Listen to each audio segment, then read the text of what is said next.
Ain't nobody's running, ain't nobody's hiding, nobody's ducking. I mean, Crawford's going to be right there, ready to trade blows with Canelo Alvarez. Why did you use that word war? Why are you feeling that way? If you go down the list and ask me about tactical advantages, most of them are Crawford. Crawford could see everything coming. He could see everything coming that Canelo threw at him. He was reading it so well. His guard was so tight as well when he was up at the ropes, when he was exiting, looking to move around. They looked about the same size. But that was a brilliant performance. And what can you say? I mean, you got to give him his credit.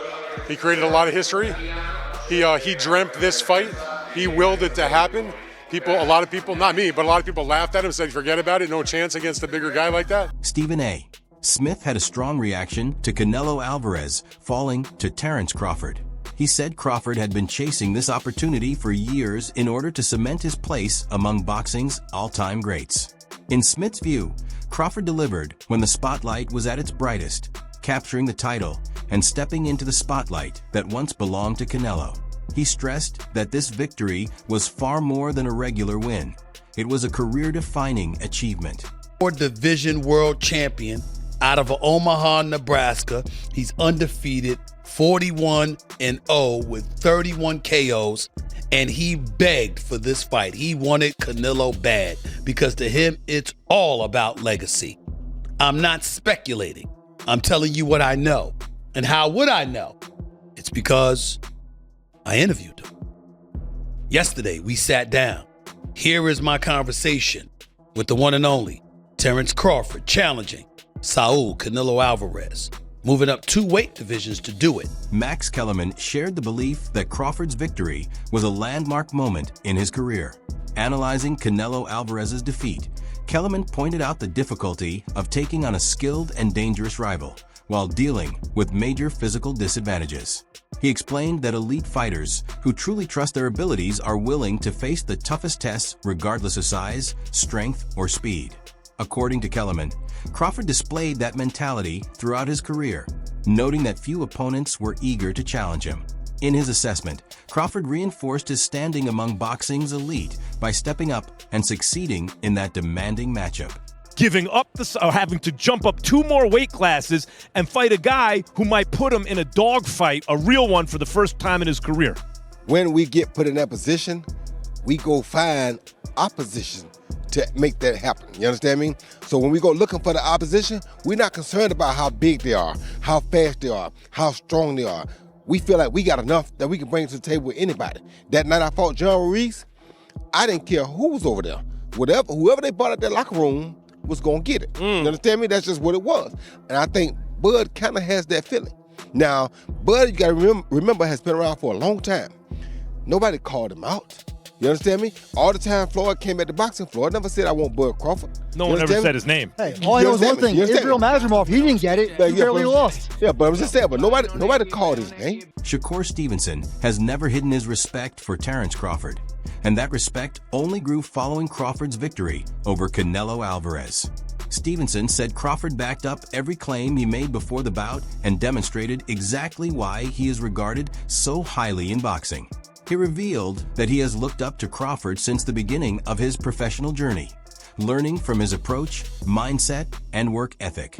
Seeing Crawford achieve such a major accomplishment reinforced Shakur's belief that success comes from long-term dedication and steady effort. In his eyes, Crawford represents more than championship success. He serves as an example that younger fighters strive to follow. Cook Canelo. Said he was going to outbox him. He did exactly what I called years ago. And tonight he proved that he's the greatest boxer that ever lived. In the interview that didn't work, you said, you felt like going on a run watching that tonight. How much inspiration can you take from someone like Terence? I take everything from him. I've been around him since I was a kid. And just watching that greatness. Stephen A. Smith spoke about Terence Crawford's mindset before facing Canelo Alvarez. He pointed out that many boxers in that position might have preferred a fight at a lower weight, but Crawford chose to compete at 168 pounds, where Canelo had already established himself. Smith said the decision was driven by Crawford's desire to build his legacy rather than take an easier route. He also noted that Canelo remains one of boxing's premier fighters, having collected world titles in several divisions throughout his career. By targeting the championship Canelo held and accepting the challenge on those terms, Crawford showed his determination to achieve greatness at the highest level. 51-0, Molly, with 31 knockouts. He's taken on all comers. I asked him, you're moving up in weight. Why would you not try to get Canelo to come down from 168 to 160 to meet you halfway, since his last fight was at Crawford's last fight was at 154? Crawford said, I want what he has. I want to go take it. I don't want to make, I don't want him making concessions and alterations. I'm coming to take what he has. And you look at him, and no one believes that he can't pull it off. He can box, he can punch, he's smart, he's elite, and he wants Canelo. He begged Canelo for this. Ade Oladipo pointed to the major shift in how people view Terence Crawford after the fight. Prior to the matchup, many questioned whether Crawford was too small, too advanced in age, and physically outmatched against Canelo Alvarez. Once the bout was over, however, several of those critics changed their stance and applauded his achievement. Oladipo stated that Crawford earned that recognition by taking on one of the toughest challenges available. Climbing through weight classes to face a proven star like Canelo carried significant risk.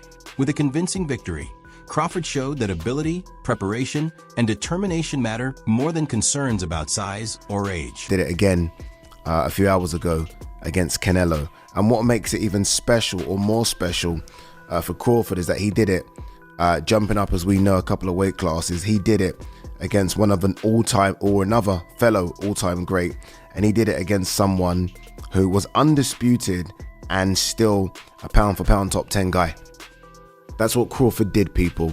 So, all those things people were saying in the lead up to this fight, Canelo's going to be too strong, Canelo's too experienced, Crawford's going to be 38, all that. You have to remember all of that when you give Crawford his flowers. Don't like, oh, well, Canelo looks old. No.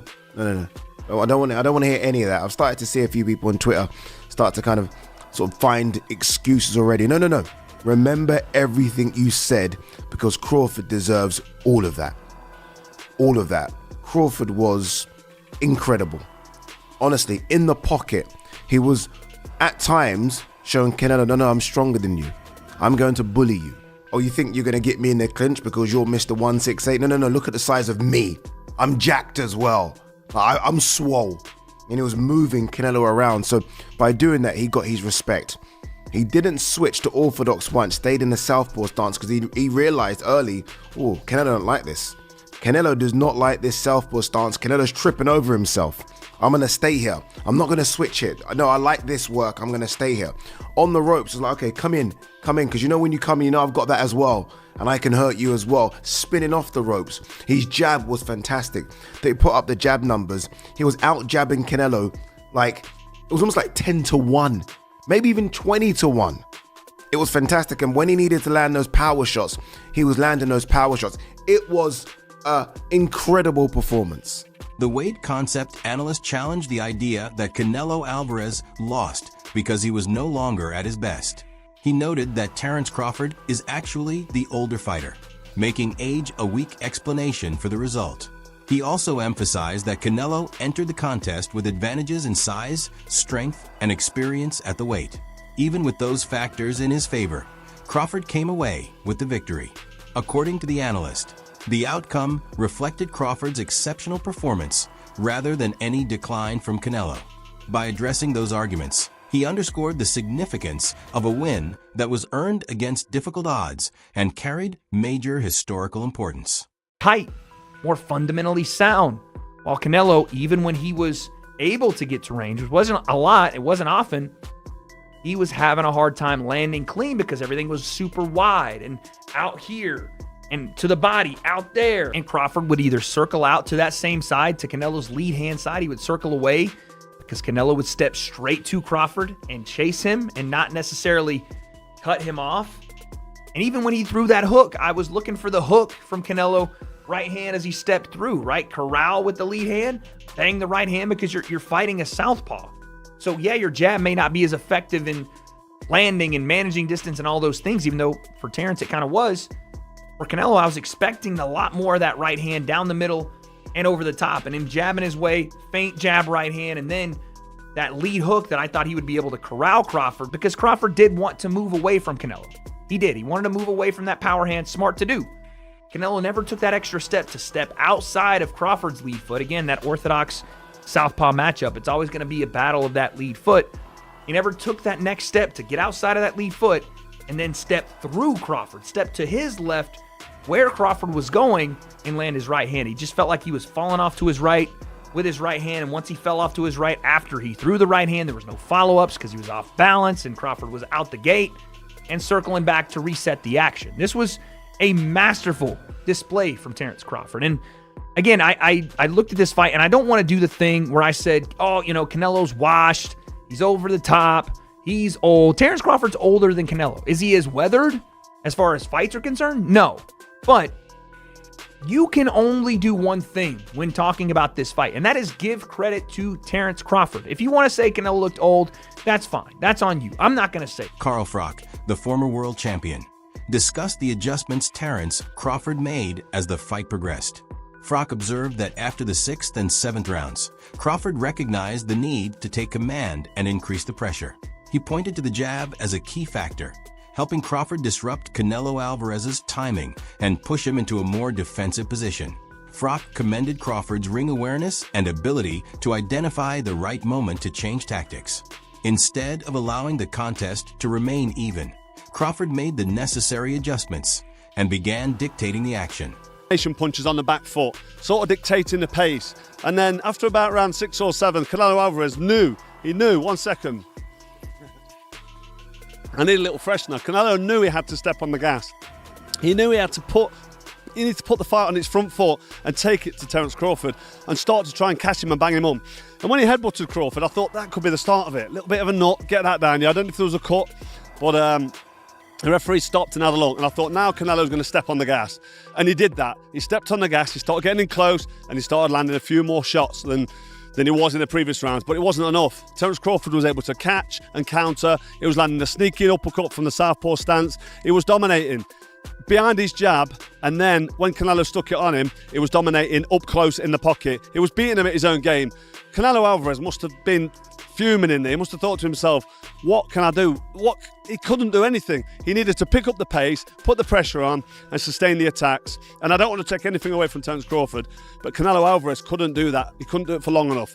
Crawford looked like he could have done 20 rounds in there tonight at that pace, the way he was dictating and controlling. And Canelo Alvarez was getting marked up, he was breathing heavy, he was getting tired, he was reaching with shots, and he was getting torn apart. It was an absolute masterclass by Terence Crawford. Canelo tried, Canelo came and he had a go, but to be honest, I don't want to rain on the parade of Crawford, but Canelo Alvarez, for me, is well past his best now. He's seen better days. He hasn't got the pace, he hasn't got the fitness to sustain the attack. Afterwards in the interview, he said, I felt great, it's great, I feel good. And don't forget, Crawford's a couple of years older. So I think it's the miles on the clock. Canelo Alvarez had like 67 fights. I know Crawford's had a fair few fights, but he's about 20 fights behind him. So the miles on the clock have caught up with Canelo Alvarez. He's feeling the pace, he's feeling the age. Another boxing analyst explained why Terence Crawford's win over Canelo Alvarez stands out as a display of exceptional ring awareness. He said Crawford appeared to read Canelo's intentions throughout the fight, consistently positioning himself to respond before attacks fully developed. Through careful preparation and study, Crawford seemed ready for the patterns and tendencies Canelo brought into the ring. That anticipation allowed him to control the exchanges and limit Canelo's effectiveness from the opening rounds to the final bell. While many elite fighters struggle when faced with Canelo's offensive pressure, Crawford remained composed and executed his game plan with confidence. The analyst emphasized that the performance was built on strategy, experience, and discipline rather than physical advantages. Crawford blended defense and offense seamlessly, creating opportunities while preventing Canelo from establishing momentum. In his view, the result was not a surprise caused by chance, but the outcome of thorough preparation and years of development. By successfully containing one of boxing's most accomplished competitors, Crawford further strengthened his reputation as one of the sport's top tactical fighters. throwing the lead left hook to try and cut this off. And when he did get his foot to the outside, that was an option. But over time, Crawford, as he always does, as the genius boxer that he is and is able to do, starts to find those counter punches. And there was two counters in particular that I noted during the fight that I felt were absolutely key for Crawford. The first was the counter off that left hook to the body. Now, Canelo did land these sometimes. That left hook he throws, the lead left hook, is quite unpredictable. But he started to land it quite effectively to the body from time to time. But what Crawford was doing was he was catching it with his elbow, and then he'd throw the straight left hand back at Canelo as a counter shot. He'd throw multiple shots. And what I really loved about his counter work was he'd never throw more than singles or twos or threes. He never got carried away. He never did too much with Canelo. Don't get me wrong though, Canelo was still defensively very astute in this fight, but he simply didn't have the foot speed to get to Crawford. He couldn't do it. And he didn't want to use his own jab because I believe Crawford's lead hand is so effective that southpaw stance really meant he could dominate the fight with his own lead hand. Canelo's not a massive jabber himself, but now that he was fighting someone closer to his size, I thought he might try and implement a jab, but he didn't because Crawford's counters were just too fast and too good. There was a couple of moments in this fight, and I said in my prediction, I thought that you'd see Crawford in moments looking absolutely electric and just outclassing Canelo, looking too fast and lighting him up. And we saw that. I'll never forget the beginning of round 9 where he actually stood in the pocket with Canelo and he just rolled with the shots and he was throwing counters. It was absolutely brilliant. But the second counter that he used that was really effective was he'd allow Canelo to throw that single right hand, that straight right hand, that backhand for Canelo, make him miss and come back with his own straight left hand over the top. I also thought that Crawford stabbing to the body was very good. He'd throw straight shots to the body, and that was something I predicted from the Lara fight that he would be able to do. That was also where I got the idea with the exits that I felt would be useful. And the reason we knew they'd be useful and important was because of Saunders just not really dealing with them too. Dan Rafael shared a different perspective on the expectations surrounding the fight. He noted that many observers dismissed the possibility of Terence Crawford defeating Canelo Alvarez before the opening bell. Crawford, however, never viewed the challenge in the same way. Rafael explained that Crawford did not believe there was a meaningful gap between himself and Canelo in terms of physical stature. Rather than approaching the matchup as an underdog, he entered with the belief that he belonged on equal footing.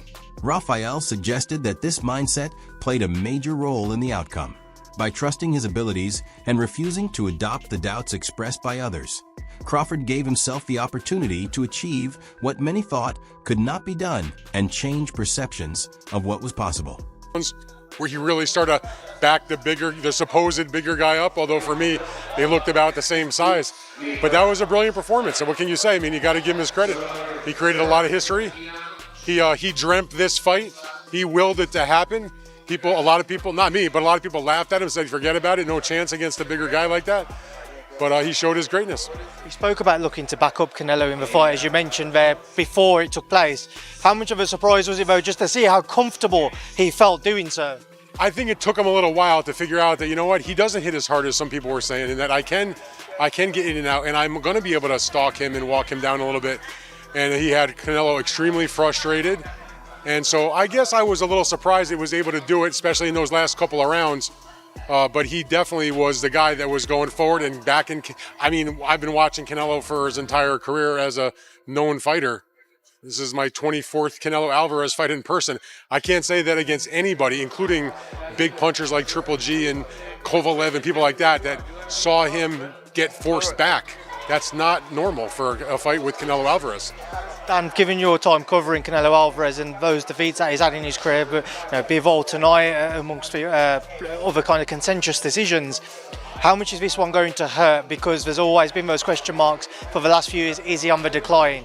Now there's going to be more question marks. Is this the end of a road for Canelo, certainly at the elite level? I mean, listen, and this is not a disrespect to Canelo, because everybody who has ever read me, followed me, listened to me knows I love Canelo. I think he's one of the greats of all time. I think you can make a really good argument. Brian Bomac McIntyre, Terence Crawford's longtime trainer, ended the conversation by reflecting on his fighter's place in boxing history. He said he has always believed Crawford belongs among the greatest fighters ever, and that this achievement simply allowed the wider public to see what he had known all along. McIntyre also made it clear that retirement is not currently being considered. After completing such a demanding challenge, Crawford plans to step away briefly to recover and evaluate his future options. For Bomac, the most meaningful outcome is that Crawford's talent and accomplishments are now receiving the recognition they deserve. His comments reflected both pride and validation after years of dedication, effort, and sacrifice shared throughout their journey together. Bomac, you've been training Crawford for years. Do you think Okay, is he the greatest of all time? Because now people are putting him in the conversation of greatest of all time. You know that. You think so? You know I know. Okay, what's next for him? You've been training for years. What's next for him? The fans want to know. What's next for him? Break. Take a A break. break? Take Is he a break. retired or is he going to keep fighting? He just got to take a break. How are you celebrating? Listen, congratulations to you. Listen, congratulations to you. How are you celebrating? Just go and have dinner with my wife, man. Okay, well, are you trainer of the year? I'll let the critics worry about that. Last question. Is Terence Crawford retired or is he going to keep fighting? Oh, he's going to keep fighting. He's going to keep fighting? Yeah. You're the man. Be man. Hey, congratulations. Enjoy the win. Thank you. Thank you. That wraps up today's video. Thanks for watching, and be sure to stay connected for more updates. Until next time.